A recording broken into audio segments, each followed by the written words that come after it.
Laura Taylor Swain, Chief United States District Judge for the Southern District of New York. She's incredibly bright. She deals with very, very complex issues, synthesizes the information, is able to pick out the important parts and not get buried in the minutia. So it's amazing to watch her. Judge Swain, Laura, as I call her now, is a very wise, dedicated, kind person above everything else. She has a commitment and a drive to do the right thing, always. And that is something I treasure and so admire. And then since I'm Chief Judge, I have responsibility for overseeing some of the day-to-day operations of the court and bringing matters as necessary to committees of judges. I also have a docket in New York, and so I'll be working with my law clerks, holding hearings, doing short decisions, day-to-day decisions, and also working on longer and more complex matters.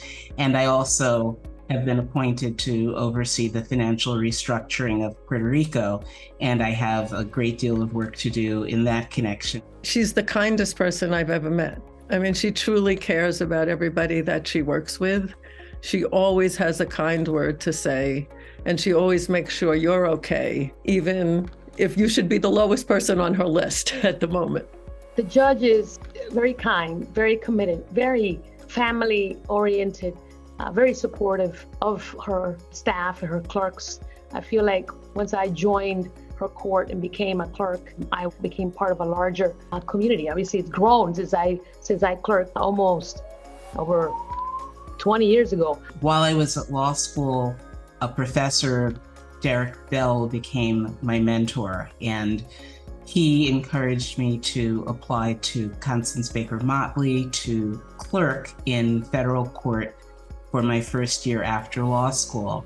And she was gracious to hire me as her law clerk. She was in her first year as the first woman and first person of color to be Chief Judge of the Southern District of New York.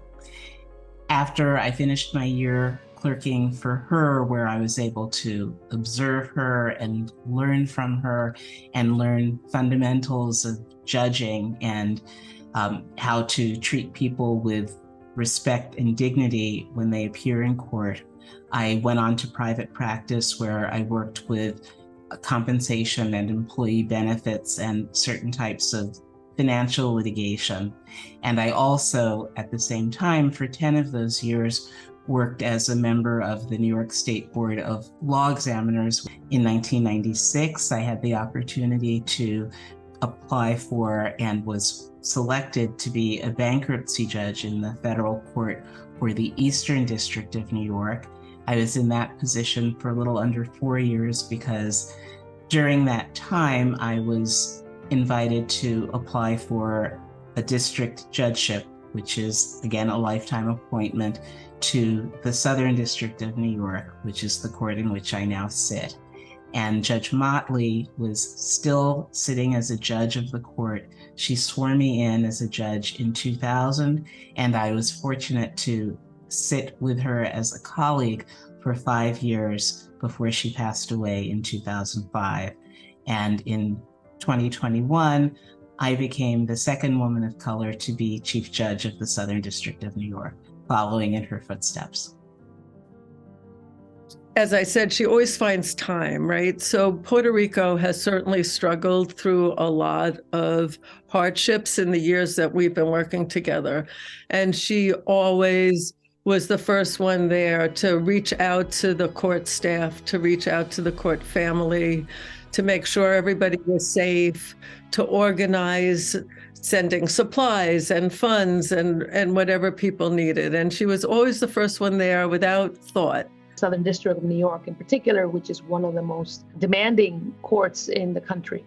Understanding complex questions and complex issues and addressing them with clarity and fairness is really something we can all learn from. I also have some hobbies. I knit and I spin my own yarn. So when I can, I like to dive deep into textiles. And I also read a lot and I think. She's the most ethical person I know. And she has a moral center that we all aspire to. Congratulations to Judge Swain, to Laura. It's an honor to be part of your broad family. And I look forward to seeing you in Spain. Let me extend my congratulations to Laura. And it's been an honor and a pleasure to be her colleague and her friend.